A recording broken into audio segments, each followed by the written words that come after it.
Hai, kembali lagi bersama gue di vlog politik, Givaryadi, Adrian. Hari ini kita ngebahas lagi soal Bernie Sanders dan politik Amerika. Tapi kita agak sedikit lebih spesifik sih, cuman anggap aja kalau gue lagi pengen ngebahas soal Sanders hari ini.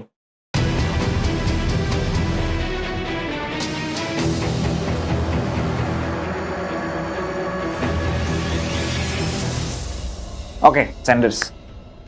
Prospeknya makin kesini pokoknya makin telat gue bikin videonya makin jelek gitu prospeknya Sanders.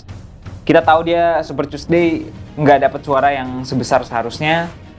Dia menang California tapi kalah Texas dan seterusnya. Jadi jujur aja prospeknya sebagai calon presiden dari Partai Demokrat tuh makin kesini makin buruk. Dan yang makin naik namanya adalah Joe Biden.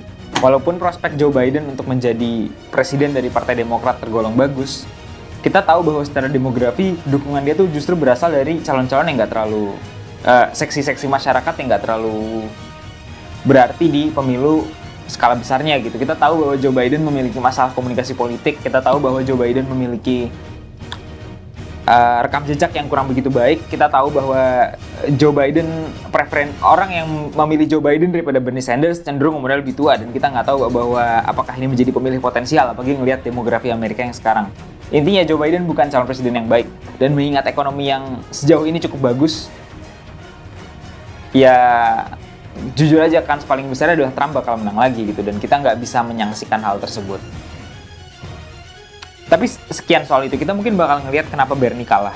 Buat gue sendiri, gue ngerasa bahwa walaupun itu agak prematur ya ngomong Bernie kalah, menurut gue satu alasan kenapa Bernie gagal untuk naik seperti yang diharapkan oleh para pendukungnya dan gue sendiri adalah program-program dia dan cara dia membangun komunikasi politik itu kurang begitu ramah terhadap donor. Iya, dia populis, dan iya, Trump juga populis. Tapi populisme Bernie Sanders tuh, dan karena mengingat dia berangkat dari sayapnya Partai Demokrat, populismenya itu mensyaratkan bahwa harus ada penyokong dananya. Bernie Sanders itu luar biasa berhasil untuk menarik dana dari sumbangan individu-individu. Jadi secara individu orang tuh nyumbang anggaplah $2, $3 buat Sanders, tapi itu berarti. Tapi dia gagal untuk mendapatkan donor-donor ini, dan sebagian besar dana politik yang dimobilisasi di Amerika berasal dari apa yang kita sebut sebagai PAC atau Political Action Committee. Nah, Super PAC ini adalah faktor terbesar yang menunjukkan siapa yang menang dan siapa yang enggak. PAC ini biasa dibentuk berdasarkan suatu isu gitu. Jadi misalnya ada PAC untuk anti aborsi gitu, ada PAC untuk isu-isu LGBT dan seterusnya. Dan itu dibangun secara grassroots, dengan kata lain emang masyarakat yang membangun, mereka berkumpul, mereka mencari donor lewat PAC ini, dan kemudian uangnya kemana disalurkan oleh para Super PAC ini. Nah, Bernie Sanders dapat dukungan berapa PAC, tapi bukan PAC yang mapan dalam Partai Demokrat itu sendiri.